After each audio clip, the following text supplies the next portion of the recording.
Alright, front motor mount consists of one 39-inch long piece of 1-inch box tube steel like we used in the back. Here is the stock rubber motor mount. You can use either 1.5 liter 5-speed rubber mount or the Mirage turbo mount. The automatic is different. I cut off the bolt ends.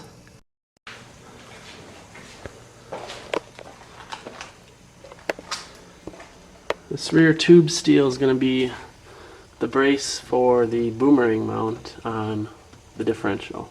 It's going to go somewhere right around there. I believe this is just 1 inch each side square box steel.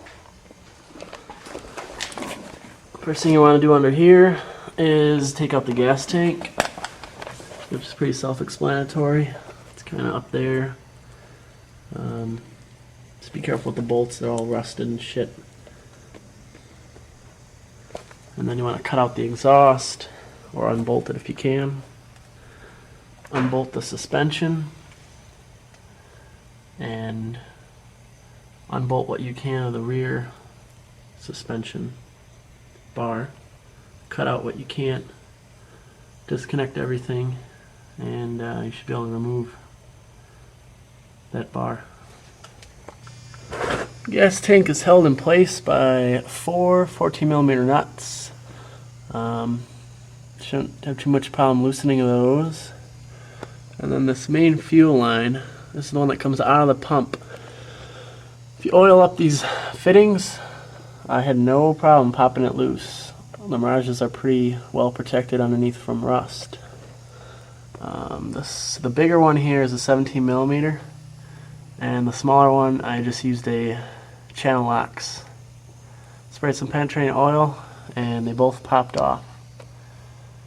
I'm not sure what line the other sending unit has, but you want to keep these fittings intact, otherwise you'll have to cut the line and then put a rubber hose over it and clamp it, which also works fine. But this is the professional way to do it.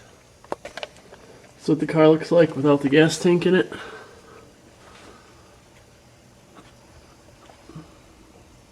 That's the access door for the fuel sender level, not the actual pump housing, but the level sender. The wiring harness. There's the fitting I managed to get off that goes to the fuel rail. The return line is right above it. That's what comes back into the tank. And then this little object is some type of valve or recirculation for the fumes. Need to unbolt the brake line, the 10mm. Should heat it up with a propane torch first. Unbolt the suspension, 2 17mm. You also want to unbolt the e-brake cable for the drum brakes. There's 2 mounting points, 3 mounting points, and I believe there's one more behind the gas tank mount. You can detach it from inside the car and then pull the cables through that hole with the subframe. You need to unbolt the main subframe. It's a big 17mm bolt that holds the entire rear suspension in. That's what I'm working on doing now, but I broke a few ratchets. You need to remove that bolt, the final torsion bar mounting point. As you can see, I pulled the e-brake cables through. They're still attached to the drum brakes.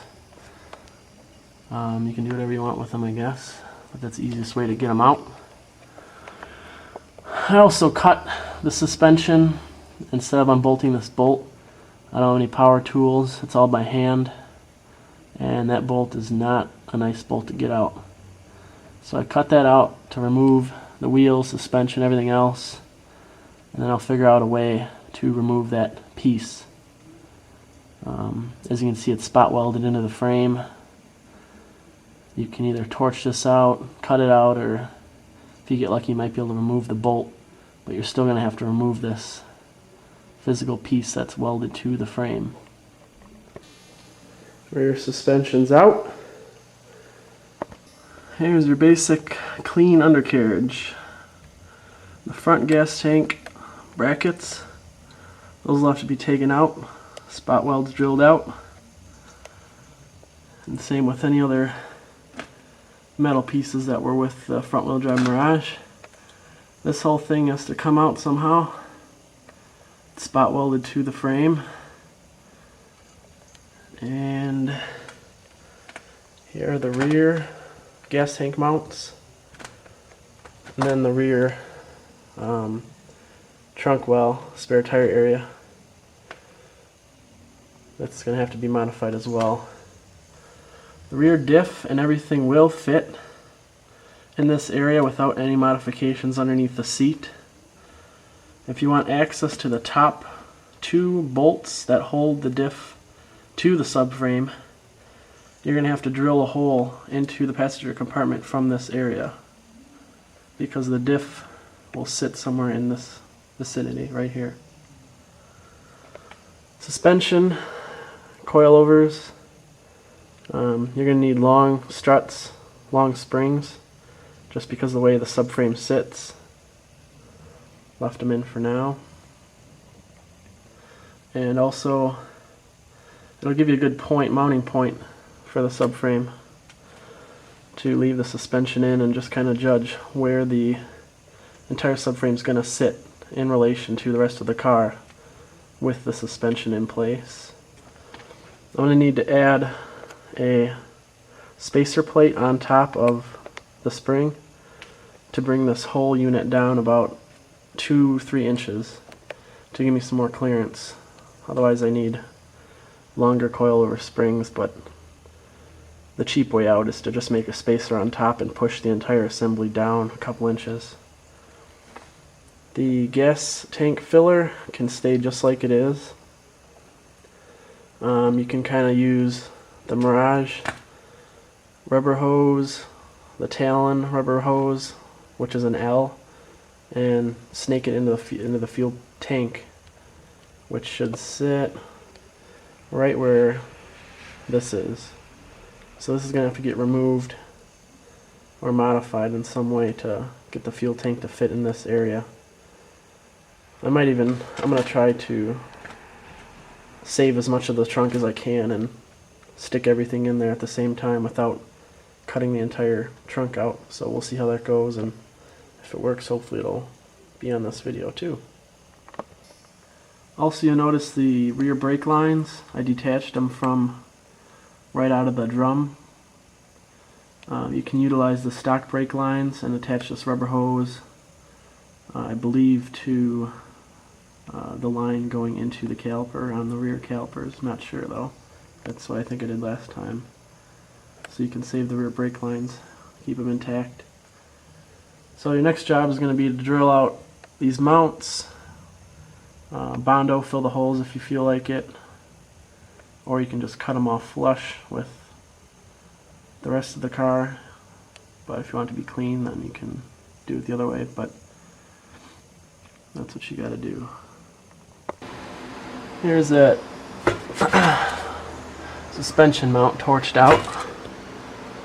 There's one thin plate spot welded to the body, and then there's a second inside plate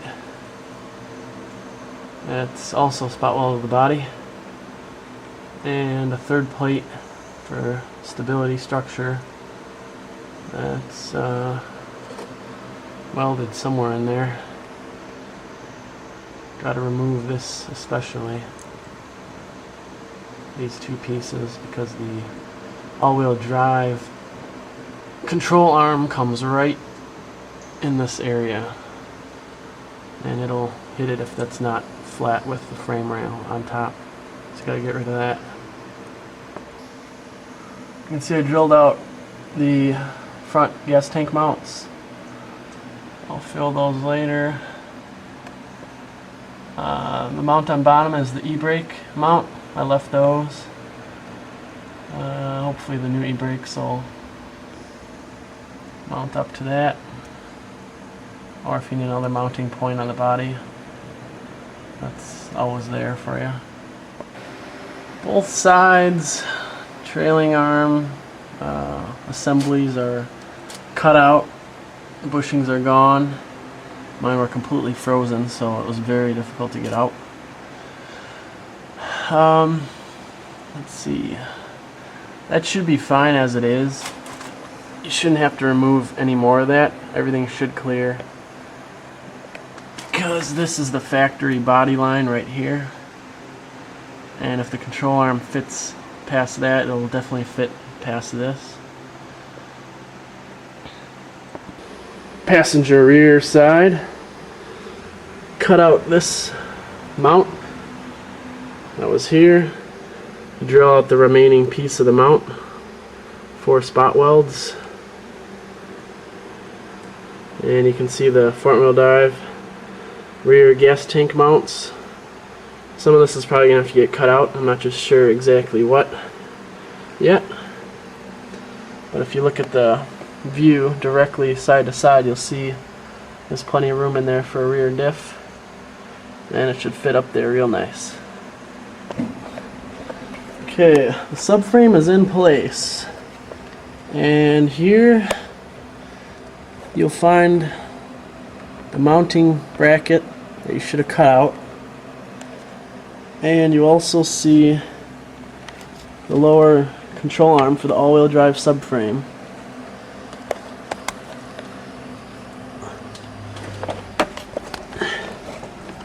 You can see there's not too much gap in between the frame rail and the lower control arm, but it shouldn't be too much of a problem if you have stiff springs. I've never actually bottomed this out on any kind of launch or even with 4 people. If you look on the bottom of the car in the frame rail, you'll see a single circle and a more round circle. These should be the same on every Colt, Mirage, Summit. I think these are the things the body shop guys use to straighten the frame. Anyways, if you line up the rear subframe, here you'll see the camber bolt. I replaced all the bushings with polyurethane bushings, new bolts. Here is the rear diff, and then the front control arm. And where this control arm ends, you can get the light around here. It'll end up looking something like that. It'll be right on the edge of the frame rail, and it'll be like that on both sides. And the easiest way to make sure everything is in alignment is simply measure the point from here to either the hole or the side of the car. So you have this distance right here, and then also measure the distance. This is impossible with jack stands. You want to also measure the distance from the control arm towards the front of the car, and this is where the rear seat area is.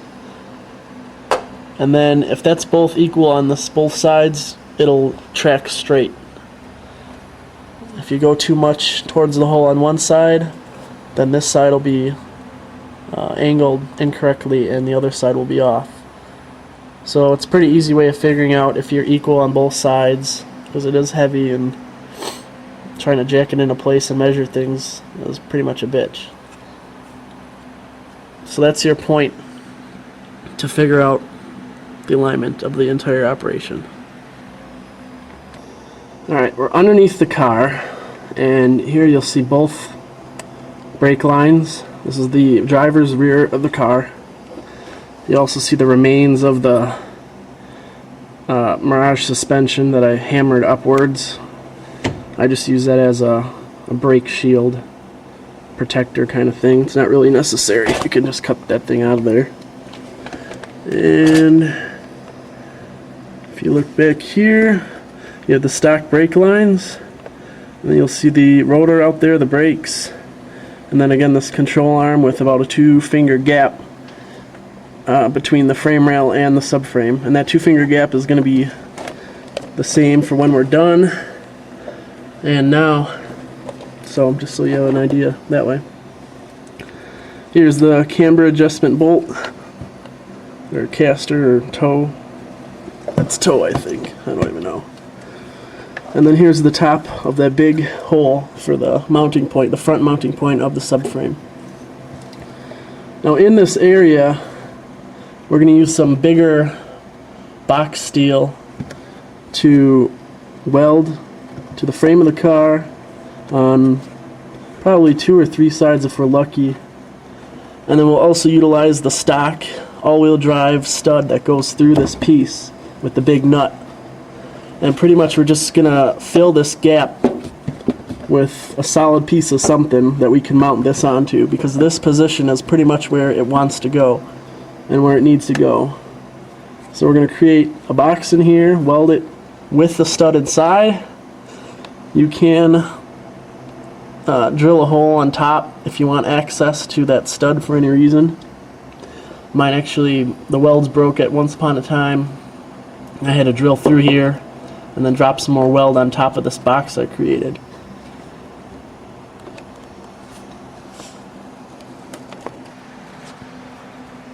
Okay, here is these are front wheel drive Mirage Coney yellows with DSS coilovers.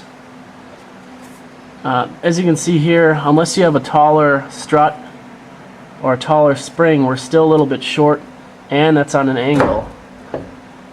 So you need to make a plate for the top of the strut to lower this down a little bit so this squeezes on here.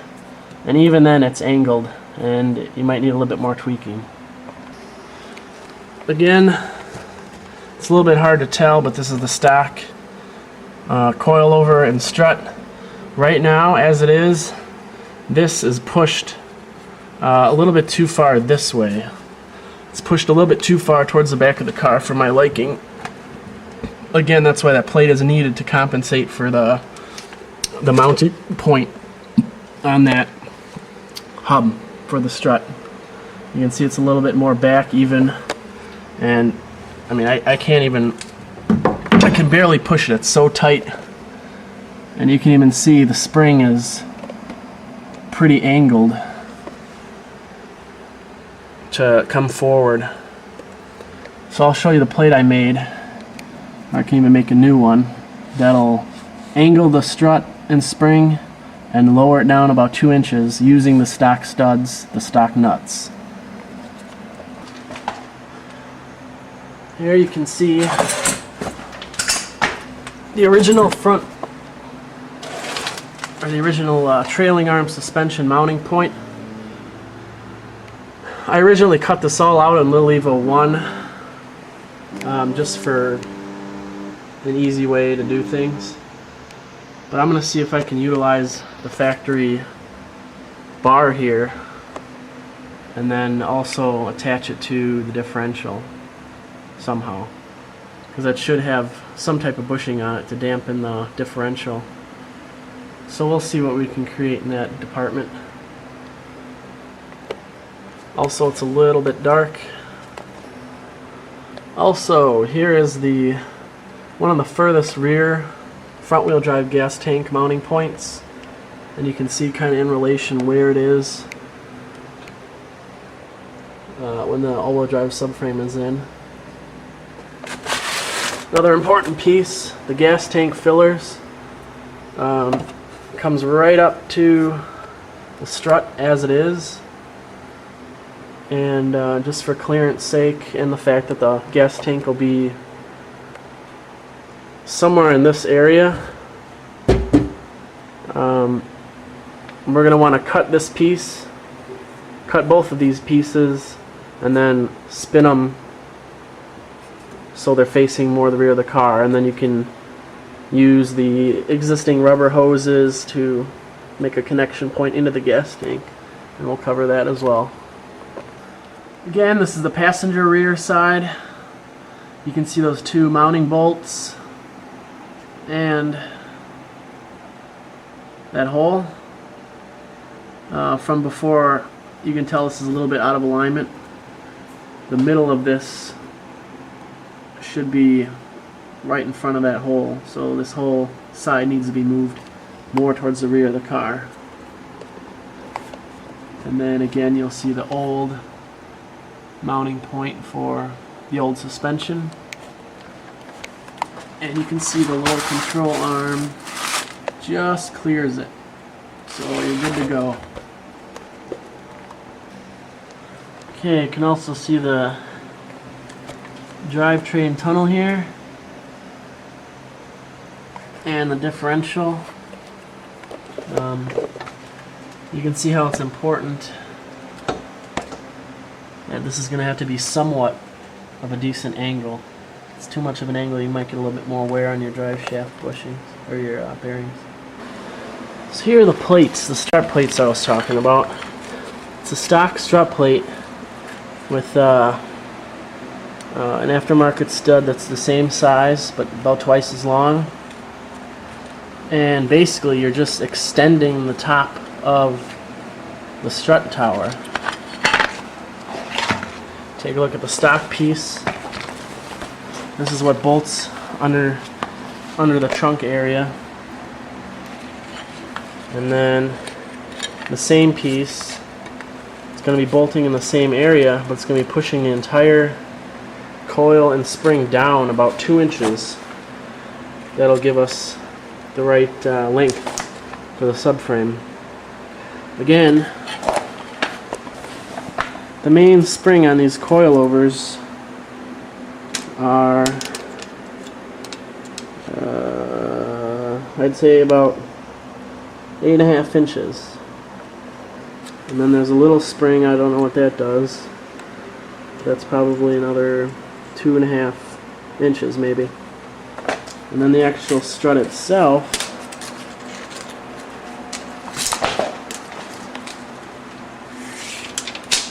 from the top of the strut mount, stock strut mount, to the bottom is 25 inches. So do the math. Alright, with my modified perches, I now have about 26 3/4 inches to play with.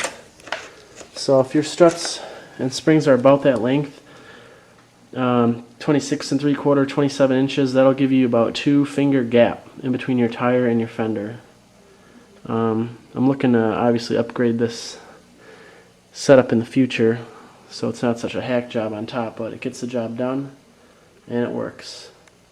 Now I can hook up the suspension to the subframe, and that'll give me a good idea of where I have to align everything else. Because with the suspension bolted in, then I can mount the rear boomerang, because that'll be pretty much lined up. And then the final thing is the front subframe mounts. And obviously those will be done last because they're the most difficult. At this point we can't install the strut because the fuel filler is in the way. So you can cut it. I have a third hand here. You can cut it right about here, straight across, flush with this body frame, right where those grease marks are. Is where you want to cut that, because we can always spin it around or use the hoses to kind of mix and match and create something. So that's a good time to delete that fuel filler hose, cut it out. You also notice that the car appears to have a little bit of toe in. That's normal just because of the way the body line sits. So don't get too worried if your wheel looks like it's going in a little bit. because that's just how it is. That's how it lines up with the front. Alright, cutting out the trunk to make room for the boomerang mount. I guess the best way to say how to cut this is stock cars have these little rubber bushings for the spare tire. They're going to be directly up from the tire mounting point, and that cut's going to be right on the bottom of that rubber line. If you measure from the furthest point to the rear of the car, the back of that tire mounting point, you're going to want to make your cut about 6.5 inches all the way across, up the little bump, and stop when you hit the frame rail, because you can't go any farther. And all the way up the other way, stop when you hit the frame rail. There's also little indentations inside the trunk. This cut is going to end up right about 2 inches.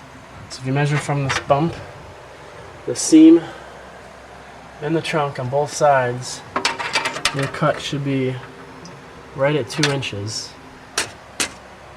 And 6.5 inches from the top, the bottom, the camera view of the tire thing, straight up is your cut. And the second cut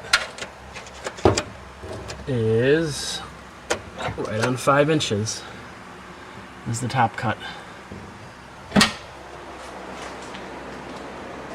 Alright, here's the cut. You can see the rear diff right there. Pretty much centered. Not really, but almost. Just gonna have to trim this part, get rid of this so we're flush with the frame rail so we can do the boomerang mount. Here are the two pieces that were cut out. It's a reinforced piece, so it's not just the sheet metal. I was hoping to reuse this to repatch the trunk when I'm done. We'll see what happens with this.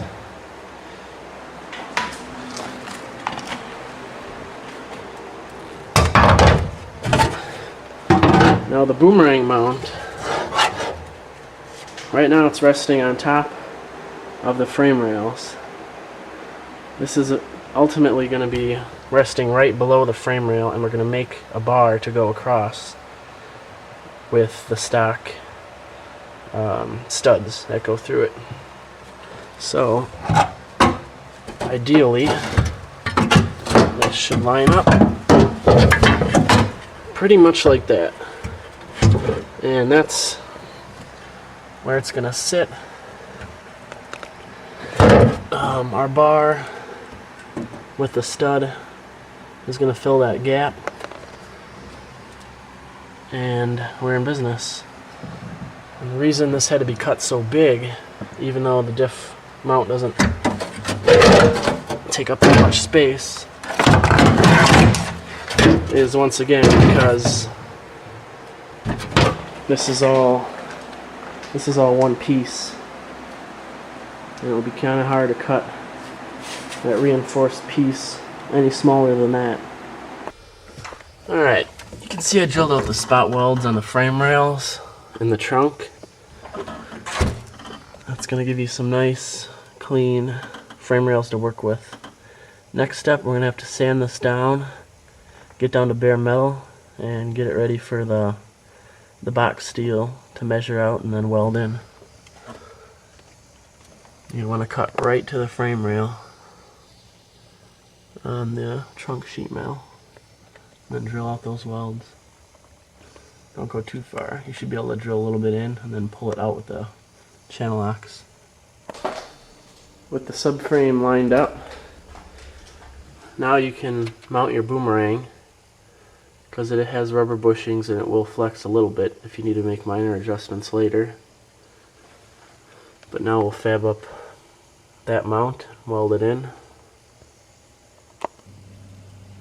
You'll want to cut a 32 1/8 inch long piece of box steel. And the box steel is 1 inch box steel.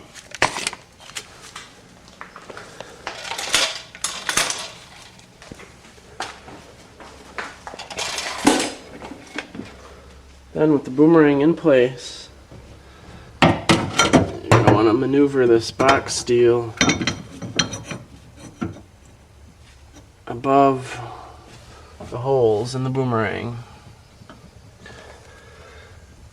Draw a little box outline on the frame rail so you have an idea of where this is going to go, and draw a little hole on top of the box steel so you can drill through and find the big hole.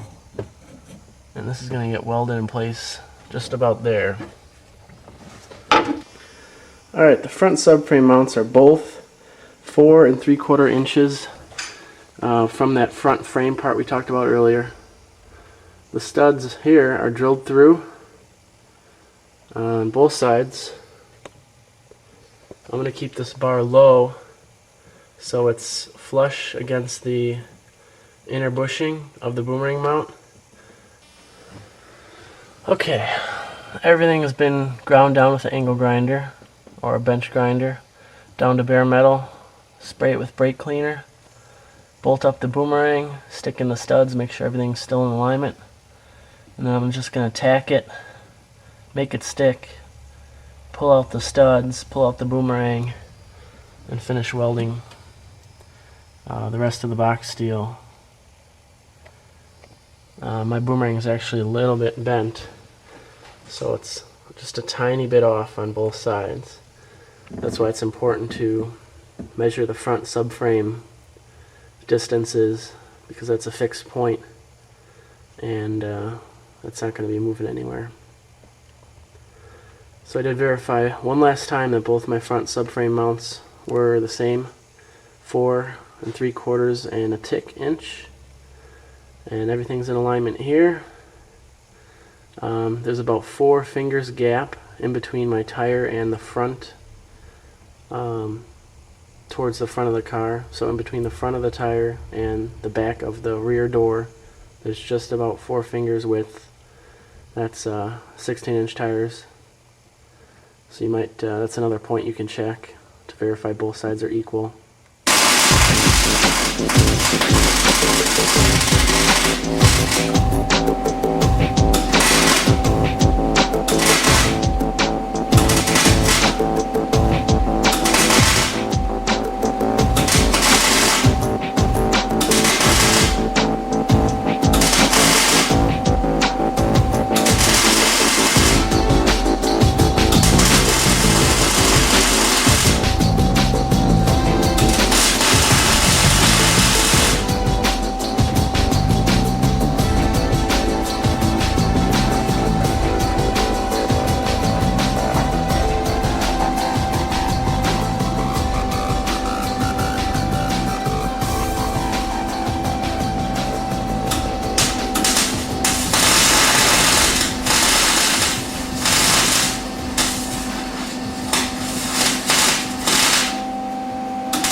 So now the bar has been tacked to the frame, both sides. I'm just going to remove the boomerang and complete the weld.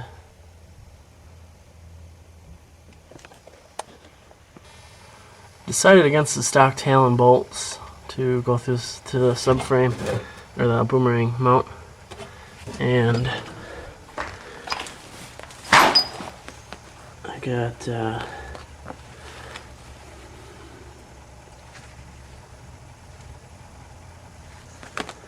these are M16 by 100 metric bolts and a nut, and that will go right through the boomerang. It's a pretty perfect fit going through the custom mount and then the boomerang. I bought M16 by 120, which is about 5 inches, and then these are about 4.5 inches. Here's a shot of the boomerang welded in place with the bolt. It's solid against the frame rail. Managed to save somewhat of a decent amount of the trunk space. This can all be concealed once you fill in that top part and come across the trunk. It can all be covered up. Then you can leave little access holes for these bolts so you can get those out if you need to. And also, right about there, there's two bolts that hold the diff to the subframe. And you're going to have to drill a hole somewhere around here to gain access to those bolts. If you ever want to swap your diff out, there's going to be two bolts on top that you're going to have to make access holes for. This is the driver's side. You'll notice that hole just about touched. Bottom of the hole lines up with the bottom of the mount hole. Alright, you also notice that this one measures out to 4 3/4 as well to the frame. Okay, this is under the car, looking towards the front of the car. You'll see these two brake lines, which were routed along this wall and then up towards the wheel in this area. But there's going to be a mount going in here, so we just had to undo all the connectors, the couplers, or the mounting points for these brake lines, and bend them outwards. There's enough give that you can just bend them towards the middle of the car and they're good to go right there. If you want to more sturdily attach them another way, or whatever you want to do, you can do that too. There's also probably going to be quite a bit of extra brake line out the passenger rear. You can cut that and then reflare it or route it up so there's not all that extra line, because we pulled it off this wall and there's tons more line to play with over there. Okay, this is the passenger rear. This is the front subframe mount. Here you'll see the stock fuel lines, and then the stock gas tank mounting point that I drilled out. I'm going to fill those later. And then here's the e-brake holes with e-brake cables. What you're looking at over here is a 7-inch piece of 2-inch box steel. It fits in here nice and snug. And this is what I'm going to be using for the mount. It rests pretty much right on top of this mount, and it's a pretty good fit. Can't get any better than that. I had something similar like this on the LILEVO 1, but we combined two 7-inch tube steels together for added strength. But I think I'm going to be able to get away with one. Pretty much you're going to be welding. Fuck, this is difficult.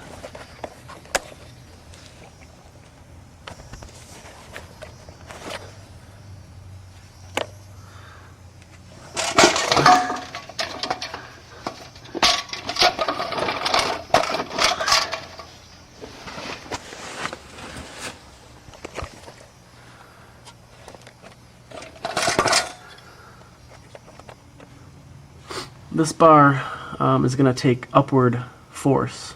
The subframe's not going to be pulling down on it at all,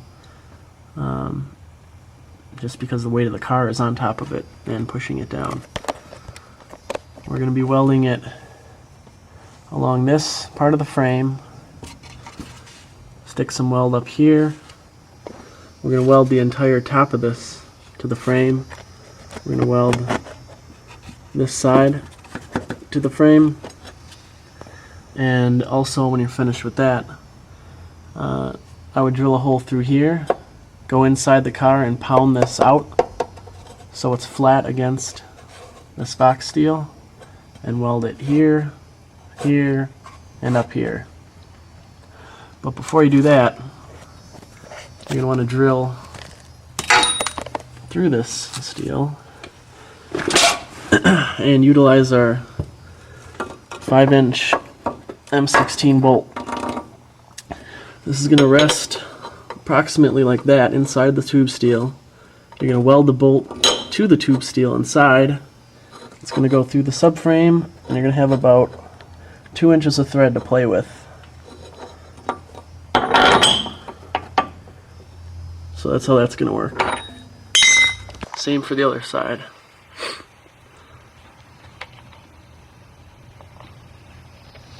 Some people might decide to run a piece of tube steel from this area directly across and join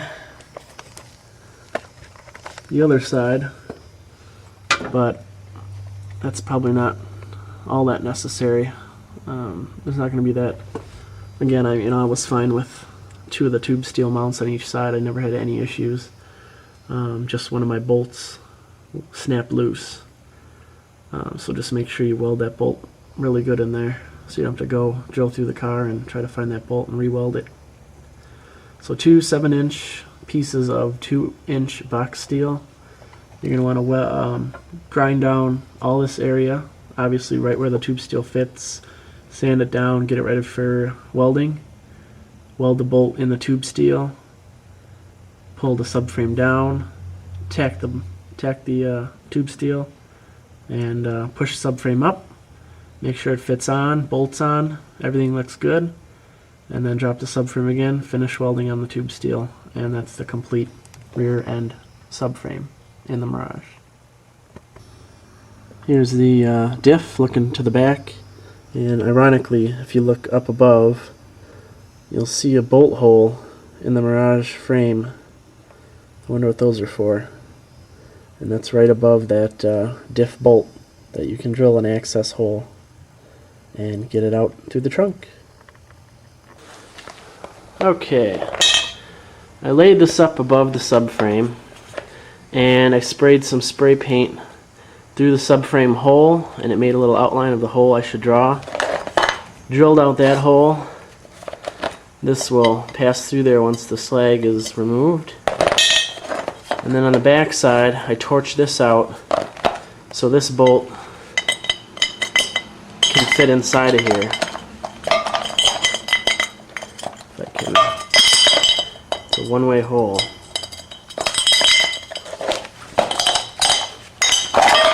Okay, so eventually this bolt will go straight through here, through the bottom hole, through the top hole, and it will be welded to the inside of this box tube frame, tube steel. And then that's it. It'll be in there like that. This will be welded to the frame, and then the subframe will slip in here, bolt it on, and you're done. Again, this is 7-inch box steel, and easy way to find this would be to either shoot some spray paint in the subframe hole, or I can measure it out. This hole begins at 1 5/8, and it's about the size of your bolt. Yours might be a little bit bigger than mine or smaller. And again, this is the 7-inch box steel. And here's for reference as well, where the hole starts. Probably approximately 5/8 off that one side on the right. Drill straight through. Make the other side big enough for the bolt head to get through.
So right now the custom front subframe mounts are in place.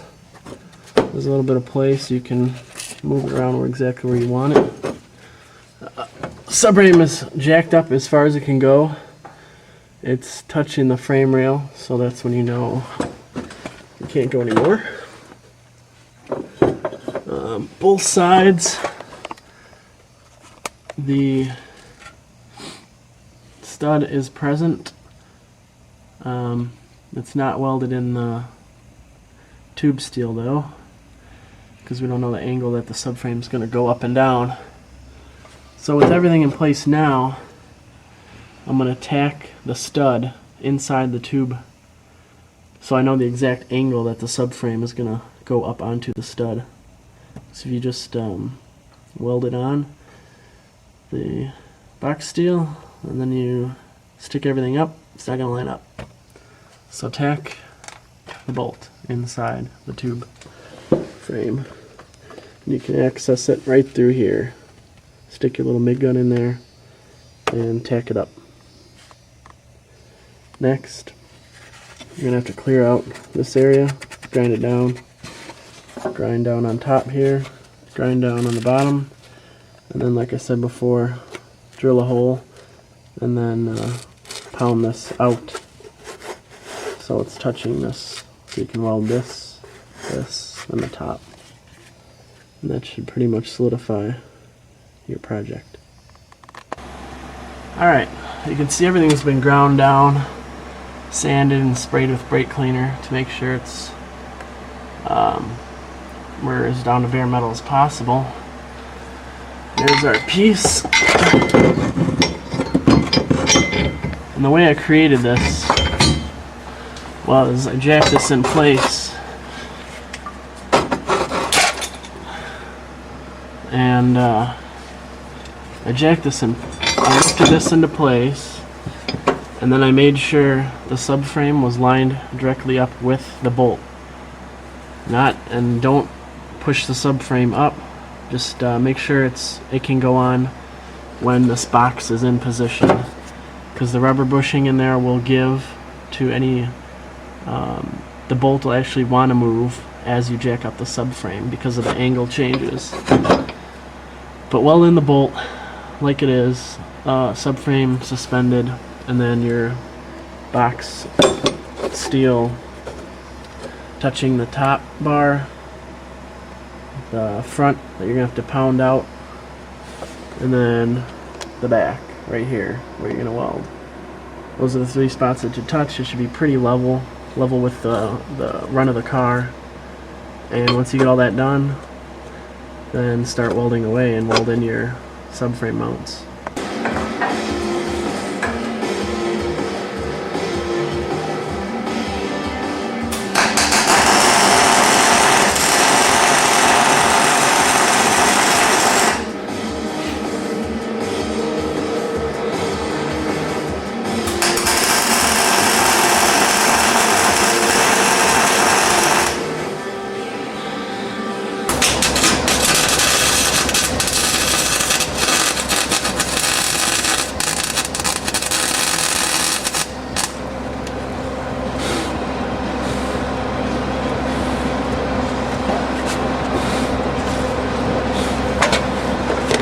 And we have a fire inside the car.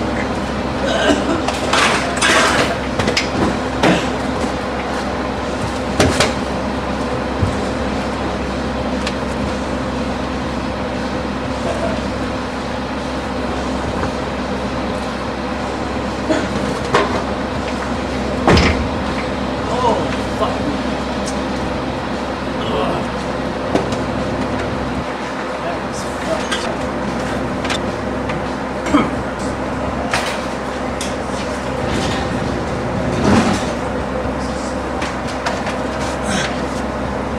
Always weld with fresh air, because it's very lethal, carcinogenic, shit like that. I think that's the word. Cancerous, carcinogens, whatever. few interesting things I want to point out here. This is the Mirage Turbo Hyundai Elantra 2-liter mount. It's different from the Talon Turbo mount. It's a little bit shorter this way. Down here is the 1.5 liter manual metal bracket. It's the same as the Mirage Turbo, which will obviously bolt to the 2 liter. And that's the 1.5 liter rubber mount. This is the 1.5 liter manual rubber mount, and this is also the metal bracket. This doesn't have a step though for the inner bolt for the all-wheel drive transmission, so there's kind of a gap in there, and the bolt hole is also a little bit off. It needs to be slotted straight down if you're going to use this mount. But I believe you can use a Mirage Turbo mount, and that should be what you need, because that one is stepped and it should line up correctly. There's a transmission from the passenger side. You can see how it lines up. That bolt hole is not going to be accessible. But if you look straight through the trans, you can see straight through the crank, and then ultimately straight through the hole, which is in the other side of the car, so you can gain access to the crankshaft bolt. So if everything lined up and you happen to have a blank trans and engine, that's a pretty neat view that you can see directly across to that access hole. Another thing you need to worry about is this CV boot. It sits pretty close to the frame, and it's actually not touching it, but there's also no diff in the transmission, so it's a little bit loose. This should sit off of that frame rail. It should not touch it at all. If it does, you're going to have problems, because when you drive, it's going to tear your boots. So that's another way to make sure the engine's all level, is to check this half shaft and how it lines up with this frame. Because right now it looks like there's some space. We'll probably get a little bit more space even when the diff is in there and it's snapped in. You can tell, just looking straight at the car, that it is pretty level. I mean, there's no major angles. Everything looks pretty straight from this view, which is good. I'm going to attempt to maintain my air conditioning, which is going to make the rear mount a little bit tricky, but I think I'll be able to pull it off somehow. This is the Mirage Turbo metal motor mount that bolts to the block, and it's flipped 180 degrees. So the bottom bolt's now on top, top bolt's on bottom, and this is going to shoot your mount upwards so you don't hit the transfer case with it. And then this is the stock 1.5 liter Mirage rubber mount. You can use whatever you want, because we're going to be cutting this and welding it to the tube steel. And then I'm going to get this to rest somewhere in there. It's right about in the middle of the right about the middle of the AC compressor. Motor mount, 34-inch long piece of 1-inch box steel with a piece of angle iron welded in for support.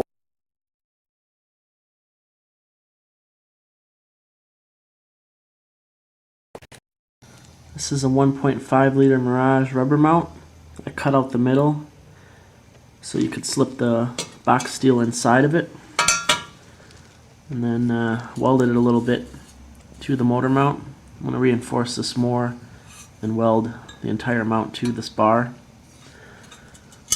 The easiest way to align this will be to bolt this to the metal motor mount on the block, slip it inside the tube steel, and then attach the tube steel to the mounts that we're going to weld in, and then tack this mount to this bar. And that'll give you the proper alignment. Other side, a little under an inch. You want to start that at. Driver's side hole, 1/2 inch, just above 3/4 inches. That's going to go through the frame mount that we're going to weld in. Here is the driver's side motor mount. It's welded to the frame. This is a 2-inch piece of box steel that I cut and made it the size of the 1-inch box steel, so that 1 inch will fit inside of here. The hole that we drilled, just for reference.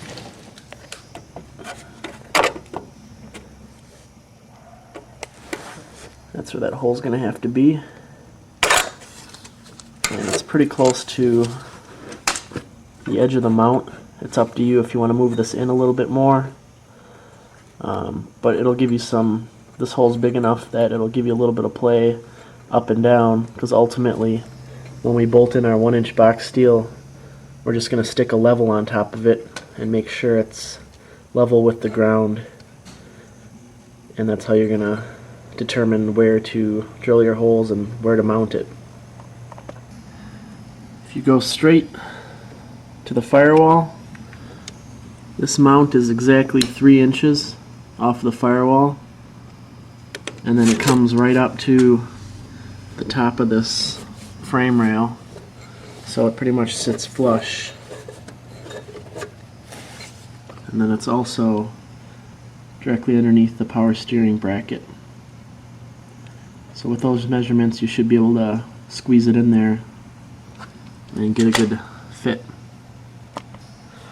The air conditioning pulley comes out to right about here, so there's literally no room for error if you are retaining air conditioning. Again, I'm only using the 1-inch box steel as opposed to 2-inch box steel because of the air conditioner. There's no room with the compressor right here, but with the angle iron it looks like it'll hold up pretty well. I bolted everything in and shook it, jumped on it, and there was very little deflection in this tube steel. This is the passenger side mount. You can see the little gap, about a finger gap in between the brake line coming off the booster and this mount. Again, the hole drilled for the bolt and nut. You're looking at about, the hole starts at 1 inch.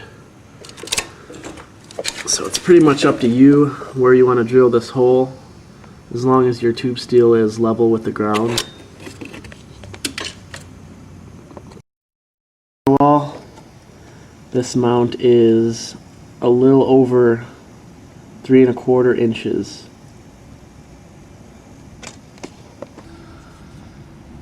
I would stick the box steel inside of both of these mounts and drill through the mount, the box steel and the mount, and then bring this into place in the car. Then after tacking the rubber mount, I would tack both of these mounts and pull the temporary bolt you have in here out, and then remove your tube steel, finish welding both of these mounts, and then weld the angle iron and the rubber mount onto the tube steel, and that should complete that process.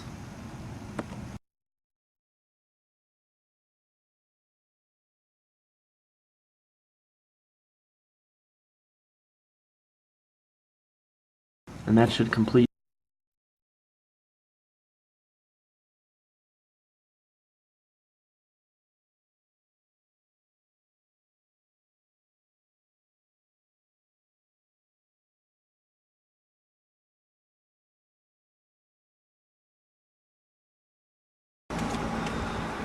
Basically just cut a piece of angle iron the length from this old exhaust mounting point to the bearing, both sides, and then welded a bolt in there and then tighten it down with a nut and some washers. Pretty much just eye it up, make sure it's straight, make sure it's level, but for the most part I was able to weld this flush with the exhaust mount, and I retained this bolt hole in here in case I'm going to reuse that exhaust hanger.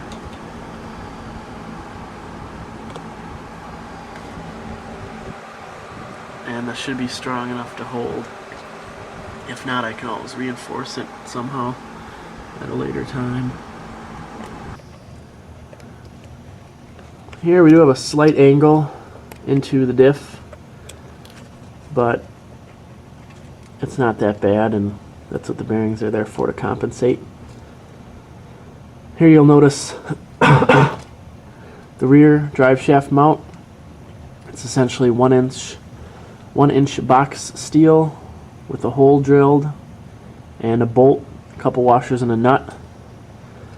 And what I did was basically drill a pilot hole into the car and drilled a few more holes and made the hole large enough for this 1 inch steel to fit through. And that's a total of 5 inches of 1 inch box steel.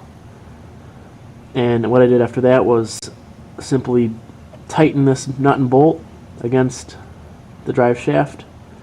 I jacked the drive shaft into place to make sure it's exactly where I wanted it, and that held everything pretty solid. And then I went in the car and I tacked the tube steel to the floor pan, and that's a very clean way of supporting this rear drive shaft. There's no real measurements on how to exactly line up the drive shaft. The easiest way would be to bolt it to the diff and use floor jacks or jack stands to hold the drive shaft into place.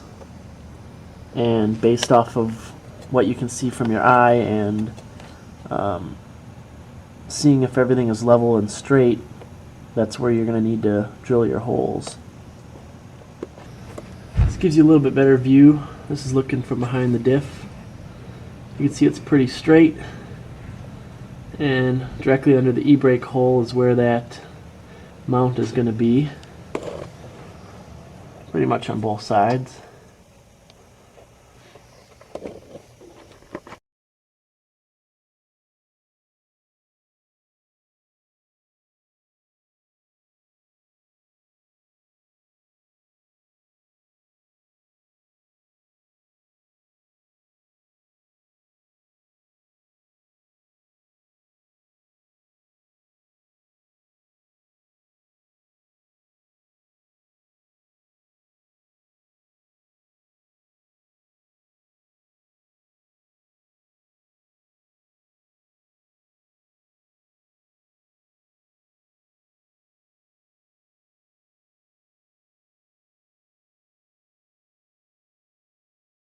It's much flatter than the 1G all-wheel drive gas tank. This is what I'll be using in the car because I did use a all-wheel drive gas tank last time and it was a little bit too tall for my liking. So I'm going to try this because it did come out of a sedan. Fuel tank, it's pretty simple. You're going to cut out the floor pan if you're using a stock tank and basically weld 2 pieces of angle iron from one side of the car to the other, weld it to the frame rail, and use nuts and bolts to go through the mounting points in the gas tank. And it's totally up to you if you want it more forward, more back. There's no real way to explain how to do it other than welding angle iron to the frame rails, drilling holes, and using bolts and nuts to go through the gas tank mounting points. If you use a fuel cell, you can put it inside of this trunk space and you probably won't have to cut anything out.